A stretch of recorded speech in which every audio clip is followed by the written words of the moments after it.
አንዳንድ ጊዜ ፍቅር ማለት ወይም መውደድ ማለት የምትወዷቸው ሰዎች ትተዋችሁ እንዲሄዱ ለራሳቸው ህይወት እንዲኖሩ መፍቀድ ሊሆን ይችላል። ወይም ወደ ፈለጉበት እንዲሄዱ ወይ እነሱ የወሰኑትን ውሳኔ እንዲያደርጉ መልቀቅ ሊሆን ይችላል። በራሳቸው ህይወት ራሳቸው እንዲወስኑ መፍቀድ ሊሆን ይችላል። ወይም ምክር እስካልተጠየቃችሁ ድረስ ምክር አለመስጠት ሊሆን ይችላል። ወይም ለተወሰነ ጊዜ ብቻቸውን እንዲሆኑ እንዲያለቅሱ ብቻቸውን ሆነው እንዲያዝኑ ወይም እንዲያስቡ መተው ሊሆን ይችላል። ሰላም እንዴት ናችሁ? ከዚህ በፊት የምታውቁኝ ከሆነ በድጋሚ ስላገኘኋችሁ ደስ ብሎኛል። ነባር ቤተሰቦች ከሆናችሁ፣ አዲስ ከሆናችሁ ደግሞ ስሜ ቤተልሔም እባላለሁ። በሙያዬ የዩኒቨርሲቲ መምህር ነኝ፣ እንዲሁም የስፖርት ኮች ነኝ። በተጨማሪ ደግሞ ሳይኮሎጂካል ስኪል ትሬኒንግ ወይም ፐርሰናል ዴቨሎፕመንት ለተማሪዎችና ለወጣቶች እንዲሁም ራሳቸውን መቀየር ለሚፈልጉ ሰዎች ፐርሰናል ዴቨሎፕመንት ስልጠና እሰጣለሁ። በዛሬው ፕሮግራማችን እንዲሄዱ ተዋቸው፣ የፈለጉ እንዲሆኑ ተዋቸው፣ የትልልቅ ሰዎችን ኃላፊነት መውሰድ የእናንተ ስራ አይደለም በሚል ነው የምንነጋገረው። ይሄውላችሁ ከኔ እድሜ እንኳን በጣም ከባዱን ትምህርት የተማርኩት በጣም ዘግይቼና በጣም ደጋግሜ አጥፍቼ ነው። እኔ ለምወዳቸው ሰዎች ወይም ለምቀርባቸው ሰዎች ወይም የኔ ናቸው ለምላቸው ሰዎች በተለይ ለጓደኞቼና ለቤተሰቦቼ አብዝቼ የምጨነቅ ኃላፊነት የምወስድ ቁጥጥር የማበዛ አይነት ሰው ነበርኩ። በተለይ ለታናሾችና ለጓደኞቼ ስለ ሁሉም ነገር ኃላፊነት መውሰድ ያለብኝ እኔ ይመስለኛል። ደስታቸው፣ ልደታቸው፣ ጭንቀታቸው፣ ትምህርታቸው፣ ኩርፊያቸው ሁሉ ሳይቀር የሚያስጨንቀኝ ሰው ነበርኩ። በቃ ኃላፊነትን የምወስደው እኔ ነኝ፣ የመጨረሻውን ውሳኔ የምሰጠው እኔ ነኝ በእነሱ ህይወት ማለት ነው። ስለ ነገሮች ሁሉ ሀሳብ የማዋጣው እኔ ነኝ። በቃ የማያስጨንቀኝ ነገር የለም አልኳችሁ። ስለነሱ ስለ ራሴ ራሱ እንደዛ ተጨንቄ አላውቅም። አለባበሳቸው ያስጨንቀኛል፣ አዋዋላቸው ያስጨንቀኛል፣ የበሉት ምግብ ያስጨንቀኛል። በቃ አልኳችሁ ምንም በማይመለከተኝ ነገር ሁሉ ነው የምጨነቀው። ብቻ ብዙ ደክሜያለሁ። አንዳንድ ጊዜ እናንተ የምታደርጉትን ነገር ምንም አይነት ቫልዩ ላይሰጡት ይችላል፣ ወይም እያስጨነቃችኋቸው እንደሆነ ሊሰማችሁ ይችላል። አንዳንድ ጊዜ እናንተ አብዝታችሁ መጨነቃችሁና አብዝታችሁ መውደዳችሁ ወይም አብዝታችሁ ስለነሱ ኃላፊነት መውሰዳችሁ ጭቅጭቅ ሊመስላችሁ ይችላል፣ ወይም ጫና ሊመስላችሁ ይችላል። ማንኝ ብላ ነው የምታስበው፣ ማንኝ ብሎ ነው የሚያስበው ሊያስብላችሁ ይችላል። ስለዚህ ከእናንተ የሚለዩበትን ጊዜ ወይም ደግሞ ከእናንተ ጋር የሚላቀቁበትን ጊዜ እንዲናፍቁ ታደርጓቸዋላችሁ። አለፍ ሲል ደግሞ አንዳንዴ ተጣልታችሁ ልትለያዩ ትችላላችሁ። በጣም አብዝታችሁ ማሰባችሁና መጨነቃችሁ ማለት ነው። ቤተሰቦቻችሁ ሲሆኑና ከእናንተ መለየት የማይችሉ ሲሆኑ ደግሞ ይዋሿችኋል እና የሆነ ጊዜ ላይ እንደዋሿችሁ ከደረሳችሁበት ወይም የሆነ ጊዜ ላይ እንደዋሿችሁ ስትደርሱበት የምር ትጎዳላችሁ። የመከዳት ስሜት ይሰማችኋል። እነሱ ከእናንተ ጋር እንዳልነበሩ ይሰማችኋል። ምክንያቱም በእናንተ ሀሳብ ውስጥ እናንተ የኖራችሁት ለነሱ ነው። በእነሱ ሀሳብ ግን እናንተ አስጨነቃችኋቸው፣ እናንተ ጨቀጨቃችኋቸው፣ እናንተ ጫና ፈጠራችሁባቸው እንጂ ለነሱ ያደረጋችሁላቸው ነገር የለም። ይኸውላችሁ እኔ በዚህ እድሜ ያጋጠመኝን ነገር ነው የምነግራችሁ። የት ልጀምርላችሁ? ሃይስኩል እያለሁ አንዲት በጣም የምወዳት ጓደኛ ነበረችኝ። ማለት ስም አልጠቅስም አስፈላጊ ስላልሆነ ማለት ነው። እናችሁ ጓደኛዬ በጣም ከመቀራረባችንና አብረን ከመዋላችን የተነሳ ሰው እህታማች ሁሉ የምንመስለው ነበር። አንዳንዶች ሰዎች ደግሞ መልካችሁ ሁሉ ይመሳሰላል ይሆናል ማለት ነው። አብረን ከመዋላችን የተነሳ በቃ እኔ ከቤት ከሌለው ከሷ ቤት ነው፣ የትም አይደለም። በቃ አብረን ነው ሁሉንም ስራ የምንሰራው። አክቹሊ ከኔ ቤት ብዙ አትመጣም፣ የሷ ቤት ትንሽ ራቅ ስለሚል እኔ ነኝ ወደ እሷ የምሄደው። ኃላፊነትን የምወስደው እኔ ስለሆንኩኝ፣ ኃላፊነት የሚሰማኝ እኔ ስለሆንኩ እኔ ነበር ወደ እሷ የምሄደው ማለት ነው። እና ቤት ስራ በጣም ይበዛባት ስለነበረ ልብስ አብረን ነው የምናጥበው። የብርድ ልብስ አይቀረንም፣ የወንበር ልብስ አይቀረንም፣ የህፃናት ልብስ አይቀረንም፣ የቤተሰብ ልብስ አይቀረንም፣ ምግብ መስራት አይቀረኝም፣ ቤት ማጽዳት አይቀረንም። ሁሉንም ነገር አብረን ሰርተን ነበረ ክላስ የምንሄደው። እሷ ስራዋ አያልቅም፣ ብዙ ነው ስራዋ። ነገር ግን ስለ ሁሉም ነገር ውሳኔ የምሰጠው እኔ ነኝ። ማንኛውም ቤተሰብ የልጁ ጓደኛ ስርዓት ያለው እንዲሆን ይፈልጋል አይደል? እውነት ለመናገር በሃይስኩል ደረጃ ስርዓት ያለው ማለት ምን ማለት እንደሆነ ታውቃላችሁ። እውነት ለመናገር እኔ እንደዛ ነኝ ብዬ አስባለሁ። በዛ ሰዓት እንዴት ነው ለዛ ስርዓት ያለኝ ሰው ተብዬ ስለምቆጠር በዛ ሰዓት በሷ ቤተሰቦች ተቀባይነትን አግኝቻለሁ። ገብቷችኋል? ስለዚህ እኔ ጋር መጣላት እንኳን ብትፈልግ አትችልም ማለት ነው። የሆነ ጊዜ ላይ እንደውም ተኮራረፍንና ቤተሰቦቿ ምን አርገሻት ነው አንቺ ነሽ እንጂ ምናምን ብላት እንደገና ደውላ ታርቃኝ እንደገና ሄደናል ማለት ነው። ስለዚህ እኔን ማጣት ስለማትፈልግ እኔም ማልፈልገውንም ነገር ነው የምታደርገው ማለት ነው። ቤተሰቦቿ የሆነ ቦታ ሲሄዱ ከሌላ ሀገር ወይም ቤተሰብ ለመጠየቅ ሲሄዱ ከነሱ ቤት ማደር የሚፈቀድልኝ እኔ ብቻ ነው። ከዛ ውጭ ማንም ጓደኛ መጥቶ ቤት እንዲያድር አይፈቀድም። ስለዚህ ታማኝነትን አግኝቻለሁ ማለት ነው። በዛ ምክንያት ጓደኛ እንዳትይዝ ከልክያት አውቃለሁ። የሆነው ነገር መጨረሻውን ውሳኔ የምወስነው እኔ ነኝ። አሁን ሃይ ስኩል እያለን ጓደኛ ይያዛል ወይስ አይያዝም የሚለውን ክርክር ማስነሳት አይደለም የኔ ዓላማዬ። እኔ ቤተሰቦች እንዴት እንዳሳመኑኝ አላውቅም፣ ወይም ደግሞ በየት በኩል እንዳሳመኑኝ አላውቅም። ከጋብቻ በፊት ጓደኛ መያዝ እኛ ቤት አይፈቀድም። ያንን እኔ አክሴፕት አድርጌዋለሁ፣ እኔ ተቀብዬዋለሁ። ግን እኔ ሙሉ የተቀበልኩትን ነገር ከሷ ላይ ነው አፕላይ ለማድረግ እያቀድኩ ያለሁት። እኔ ወድጄው ነው እየኖርኩ ያለሁት። እሷ ግን ሳትፈልግ ነው የኔን ሀሳብ የምትቀበለው። ስለዚህ እሺ እንዳትለው የከለከልኩት አፍቃሪ ነኝ ባይ ጋር ተጋጭቼ ጸብ ውስጥ ገብቼ ግን ደስተኛ ነኝ። እንደዛ ያልኩ በቃ ኃላፊነት እንደወሰድኩ ምናምን ነው የሚሰማኝ። ነገር ግን ይሄ ነገር እንደዚህ አልቀጠለም። 10ኛ ክፍል ስንደርስ የሷ ውጤት ቀረ። እኔ ወደ 11 ገባሁ ማለት ነው። አንድ አመት ሙሉ ክላስ አልጀመረችም። ወደ ኮሌጅ መላክ ነበረባትና ኮሌጅ ክላስ አልጀመረችም። እሷን እንዳይከፋት ብዬ ማለት ነው እማምላክን ነው የምላችሁ ሁሌ እንደማደርገው ሂጄ አብሬያት ልብስ አጥቤ በቀን ቢያንስ አንዴ ወይም 2 ጊዜ ከሷ ጋር ሳልደርስ ትምህርት ቤት ሂጄ አላውቅም፣ ከትምህርት ቤት ተመልሼ አላውቅም። ነገር ግን ያ እንደዛ አልቀጠለም። እሷ ወደ ኮሌጅ ተላከች፣ እኔ 12ኛ ክፍል ስሆን ማለት ነው። ከዛ በኋላ ተለያየን። ደውላልኝ አታውቅም። ከኔ እንደተለየች ወደውኑ ጓደኛ ያዘች። ያው ትንሽ ቦታው መራቅ ያለ ወደ ሌላ ከተማ መሄድ ነበረባትና በዛ ምክንያት ተለያየን ማለት ነው። እስቲ 12ኛ ክፍል ፈተና ስፈተን ፈተና እንዴት ነበር ብላ ደወለችልኝ። ያ ታውቃላችሁ በዛ ሰዓት በጣም የምትወዱት ጓደኛ ፈተና እንዴት ነው መልካም ፈተና ምናምን እንዲላችሁ ትፈልጋላችሁ። ያ ቲኔጀር ስሜቱ ደስ ይላል። ጓደኛ የምትሉ ደግሞ የሴት ጓደኛ ከሶች አልነበረኝ በዛ ሰዓትና ከዛ በኋላ ተለያየን። ከተወሰነ ጊዜ በኋላ እኔ ዩኒቨርሲቲ ስገባ ውጤት እንዴት ነው ብላ ጠየቀችኝ። ከዛ እኔ ዩኒቨርሲቲ ስገባ 2ኛ ዓመት ሲሆን ያዘችው ጓደኛ ልታገባ ነበርና ለሰርጓ 2 ቀን ሲቀራት ነው ሚዜ እንደሆናት የጠየቀችኝ። ለዛ ከአዲስ አበባ ተነስቼ 1 ቀን ሙሉ ተጉዤ ከዛ በኋላ ተዘጋጅቼ ነው ሚዜዋ ሆነ አልሄድኩም፣ ወደ ክላስ የተመለስኩ። ይሁላችሁ እናንተ ሰዎች ላይ ጫና መፍጠር አይጠበቅባችሁም። እንደፈለጉ እንዲሆኑ ተዋቸው። ሲጀመር የትልልቅ ሰዎችን ኃላፊነት የመውሰድ ግዴታ የለባችሁ። ሁለተኛው ስህተቴ ካምፓስ ቀጠለ። ካምፓስ ደግሞ በጣም ለስላሳ የሆነች ልጅ አገኘሁ። ማለት ተመሳሳይ ዲፓርትመንት ላይ ነን። አልሙ ትባል ነበርና በጣም የምወዳት የሆነ ለስላሳ የሆነች ልጅ ናት። እሷ ጓደኛ የነበረች እና የመጀመሪያ ሴሚስተር ላይ ውጤት ስናይ ውጤቷ በጣም ዝቅተኛ ነው። ሰው እንዳትባረር የቀጣዩ ሴሚስተር ማንበብ ነበረባት እና ተስማማን። አብረን እንድናነብ ተስማማን። የቀጣዩ ሴሚስተር ጥሩ ውጤት ማምጣት አለብሽ አልኳት። አዋለች። እሻልን ተስማማን፣ አብረን እንድናነብ ምናምን። የሷን ችግር አውቀዋለሁ። ሶሻል ሚዲያ በቃ ፌስቡክ ነው፣ ቲክቶክ ነው፣ ዩቲዩብ ነው። በቃ የሷ ችግር ይሄ ነው። ፊልም ነው።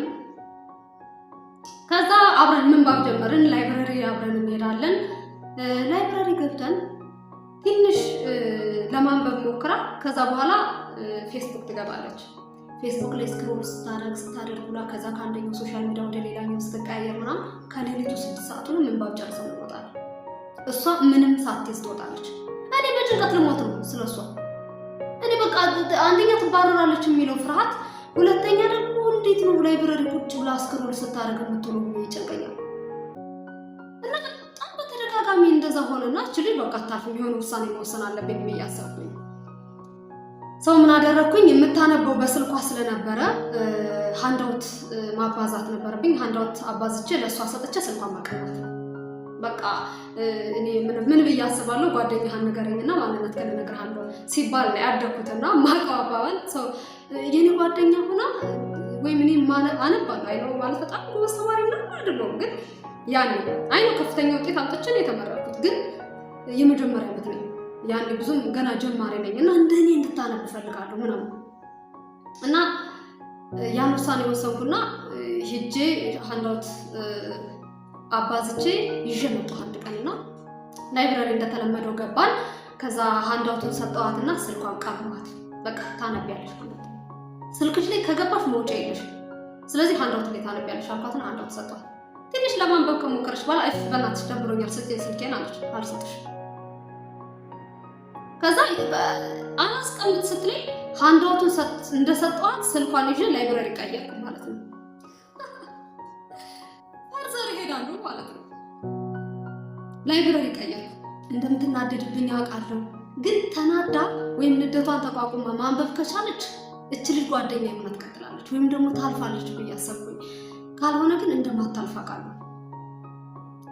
ሰው ማታ 5 ሰዓት አካባቢ ወደ 4 ሰዓት አካባቢ ወደ ዶርም ስመጣ ሳተኛ ነው የጠበቀች። ታታሙ ተናዳ ማለት ነው። እና በጣም ተናዳለች።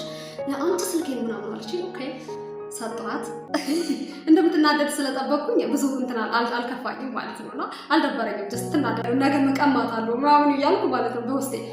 ከዛ ስልኳን ሰጥቷትና አንድ ነገር ተናገረች። ምን እንደሆነ ታውቃላችሁ? ቤቲ አለች፣ ይሄ የኔ ህይወት ነው። አንቺ አይመለከትሽም። አንቺ ስለምትኖሪ ህይወት ወይም ስለ አንቺ ህይወት ተጨነቂ እንጂ ስለ እኔ ህይወት አይመለከትሽም አለች። በስመ አብ በጣም ነበር የደነገጥኩት። ማምላክን ማለት አልጠበቅኩም። እንደዚህ ማለት ትናደዳለች ብዬ ጠብቄያለሁ፣ ግን ይሄን ያህል ፈርዘር ትሄዳለች ብዬ ግን አልጠበቅኩም። ኦኬ ብቻ ነው ያልኩት። ኦኬ ብቻ ነው ያልኩት። አንዳውት የተቀበልኳት። ከዛ ቀን ጀምሮ ተለያየ። እሷም መንገዷ ሌላ ሆነ። ጓደኞቿ ተስፋ ጋር ተመሳሳይ ጓደኞች አገኘች። ፊልም ታያለች፣ ከፈለገች ትወጣለች፣ ከፈለገች ታነባለች ምናምን እና ሰኔ ላይ ስለነበረ ውጤት አይተን አንሄድም ነበር እና ሄድን። ተሰነባብተን ሄድን። ጀስት ቅር እንደተባባልን ምናምን ያለ ነው። እኔም የራሴን መንገድ መረጥኩ፣ ብቻዬን መሆንን መረጥኩ። ወንድ ጓደኞች አሉ፣ ከነሱ ጋር አነባለሁ፣ ከዛ እንለያያለን ምናምን። ሰው መስከረም ላይ ስንመለስ የእሷ ውጤት ፌል ሆነ፣ ኮምፕሊትሊ ፌል ሆነ። ሰው ተባረረች ማለት ነው። 1 ዓመት መጠበቅ ሊኖርባት ነው ማለት ነው። አንዱ ሙሉ ሴሚስተር ስለምትቆይ በዛ ሰዓት ጓደኞቿን ተሰናብታ ልትሄድ ስትል መጣችና እኔን ይቅርታ ጠየቀችኝ። እማምላክን እምባዬ ነው የመጣው። አታምኑ። እማምላክን ብያችሁ ደስ ያለኝ ይመስላችኋል? ልክ ነበርሽ ስትለኝ ማለት ነው። ሰው ይስ ልክ ነበርኩ ምናምን ይላል። እምባዬ ነው የመጣው። እውነቴን ነው። በቃ ሶሪ ነው ያልኳት። ምን ብዬ እንዳሰብኩ ታውቃላችሁ? ባልጫናት ኖሮ ወይም እንደዛ በጣም ፑሽ ባላረጋት ኖሮ 1 ሴሚስተር ቢያንስ ጥሩ ጓደኞቹን መቀጠል እንችል ነበር ብዬ አሰብኩ። እማምላክን ደስ አላለኝ። ይቅርታ ስጠይቀኝ በጣም ነበር ያዘንኩት። ይኸውላችሁ የእናንተ ፕሪንሲፕል የማይሰራበት ጊዜ አለ። ምንም ያህል ትክክል ቢሆን፣ ምንም ያህል የእናንተ ልክ ብትሆኑ፣ የእናንተን ህልም የእናንተን ፕሪንሲፕል ሰዎቹ ላይ መጫን አትችሉም። ጭራሽ ተቀባይነት ላይ ያገኝ ይችላል። የእናንተ ህልም ሁሉም ላይ ይሰራል ማለት አይደለም። ሁሉም ሰው ስለዛ ነገር ፍላጎት ይኖረዋል ብላችሁ በጭራሽ እንዳትጠብቁ። ጭራሽ ተቀባይነት ላይ ያገኝ ሁሉ ይችላል። ሌላኛውና በጣም ትልቋ መምህሬ ደግሞ ታናሽ እህቴ ናት። ይኸውላችሁ ታናሽ እህቴ በጣም መወዳት ታናሽ እህቴ ብዙ ነገር የሆንኩላት ወይም ደግሞ እኔ ሳይኖረኝ ለሷ ደብቄ የሆነ ነገር ማረግላት ልብስና ጫማ ለእኔ ሳልገዛ ለሷ ደብቄ የምገዛላት ሚስጥሬን ሁሉ ምነግራት ያጋጠመኝን ነገር ሁሉ ምነግራት ማለት የረባ ሚስጥር ባይኖረኝም በዛ ሰዓት ማለት ነው እምነግራት ታናሽ እህቴ እሷ ሁሌ ደጋፊ ናት። አንድም ቀን ተቃውሞኝ አታውቅም። ነገር ግን ሁሌም ቢሆን የራሴን ፕሪንሲፕል ወይም የራሴን ህግ ብቻ ነበር የምጭንባት። አንቺስ ምን ታስቢያለሽ?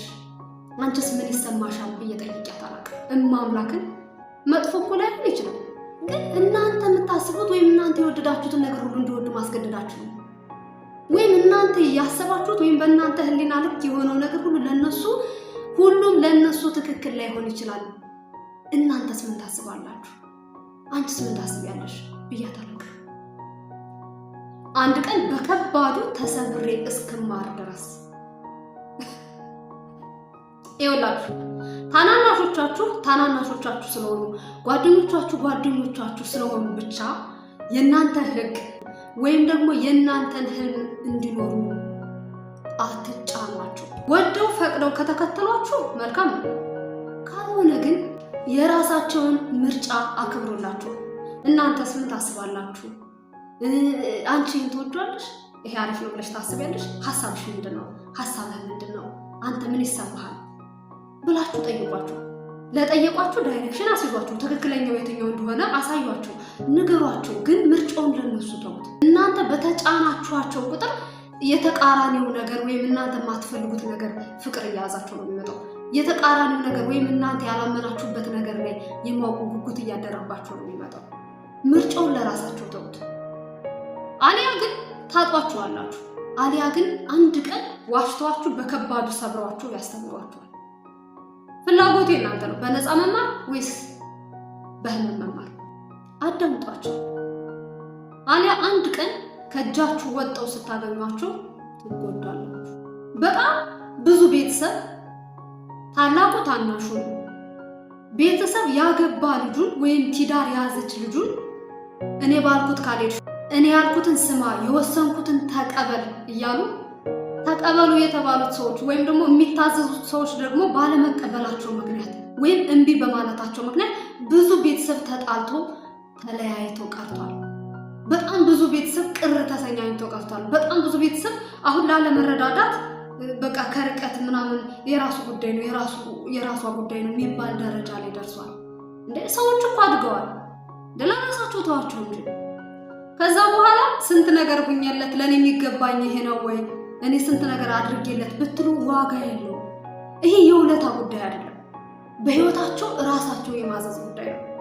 በህይወታቸው ውሳኔ የመስጠት ጉዳይ ነው። ስልጣናቸውን የመቀበል ጉዳይ ነው። ወይም ደግሞ በእናንተ ላይ የማዘዝ ስልጣኑ የኛ ነው እያላችኋቸው ነው ያሉት። ስለዚህ ሊቀበሏቸው አይችሉም። እኔ ፈጣን ተማሪ ነኝ። የኔ እናት ካስተማሩኝ ተምሬ ከእነሱም ጋር ተስማምቼ በፍቅር እየኖርኩ ነው። ደስተኛ እንዲሆኑ ትፈልጋላችሁ? ተዋቸው። የራሳቸውን ውሳኔ እንዲወስኑ ተዋቸው። ካስተማሩኝ ተምሬ እነሱም እኔም ደስተኛ ነኝ። በፍቅር አብረን እንቀጥላለን። ውሳኔያቸውን አከብራለሁ። ምክር ሲጠይቁኝ ነው የምመክራቸው። እነሱ የፈለጉትን ነገር እንዲያደርጉ ምርጫ ሰጣቸዋለሁ። ዳይሬክሽን ከማሳየት ውጪ በእነሱ መብት ላይ በእነሱ ህይወት ላይ የማዘዝ መብቱ የኔ እንዳልሆነ ተረድቻለሁ። በዚህ ደግሞ ምን ያህል ደስተኛ እንደሆንኩ እማምላክን ዩሃብ ነው አይደል? ምን ያህል ደስተኛ እንደሆንኩ ልነግራችሁ አልችልም። ሁሉም ነገር ካልተቆጣጠርኩት የሚለውን ነገር ትቼ ራሴ ላይ ትኩረት ሳደርግ፣ የራሴ ህልሜ ላይ ትኩረት ሳደርግ፣ የሚያስፈልገኝ ነገር ላይ ትኩረት ሳደርግ እነሱን በምችለው እረዳቸዋለሁ። ሀሳብ ሲጠይቁኝ ሀሳብ ሰጣቸዋለሁ። ከዛ ውጭ ለህይወት አይደለም በድንግል ስም እንደ ደስ እንደሚል ልነግራችሁ አልችልም። የራሱን ህይወት እንዲኖር ተይው፣ ራሱ እንዲወስን ተይው። በቃ ራሱ የፈለገውን ነገር እንዲያደርግ ተይው። ተዋቸው። እናንተ የራሳችሁ ህይወት ላይ ትኩረት አድርጉ። ተዋቸው። አስተያየት ብቻ እንደዚህ ቢሆን ብላችሁ ፖዘቲቭ ነገር ነገራችሁ። ከዛ ውጭ መጨቃጨቅ ግዴታችሁ አይደለም። ስለነሱ ስታስቢ ደግሞ ጭቅጭቅሽ ደግሞ ምናምን ተብለሻል። ታያቸው፣ እንደፈለጉ ይሁን። ታዩ፣ እንደፈለገ ይሁን። አይማር ተይው ከፈለገ፣ አያጥና ተይው ከፈለገ፣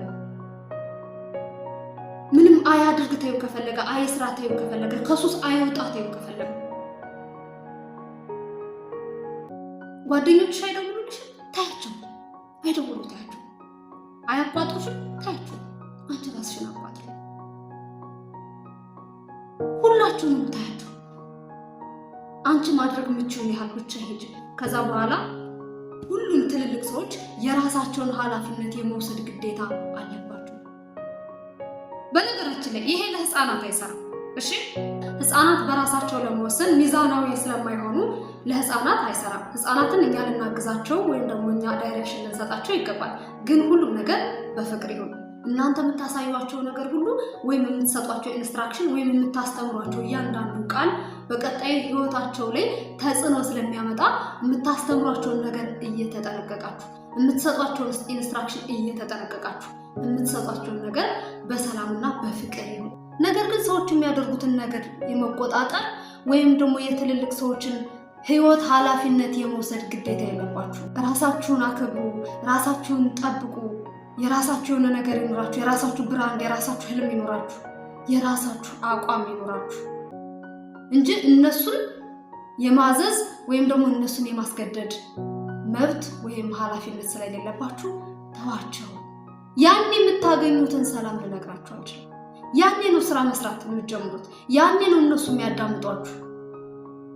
እናንተ ራሳችሁን ስትቀይሩ ነው እናንተ መከተል የሚፈልጉት። በጭቅጭቅ ሰው አይቀየርም። እናንተ ስላላችሁ ብቻ ሻይ ነው። እነሱ መሯቸው ካልተነሱ በስተቀር እነሱ መሯቸው ሰልችቷቸው ራሳቸውን ካልቀየሩ በስተቀር እናንተ ምንም ማድረግ አትችሉም። እስከዚህ ሰዓት አብራችሁኝ ስለነበራችሁ በጣም ነው የማመሰግነው። እግዚአብሔር ያክብርልኝ፣ ክብረት ይስጥልኝ። አዲስ ከሆናችሁ ሰብስክራይብ ማድረጋችሁን አትርሱ። በሌላ ቪዲዮ እንገናኛለን። ሰላም ቆዩ።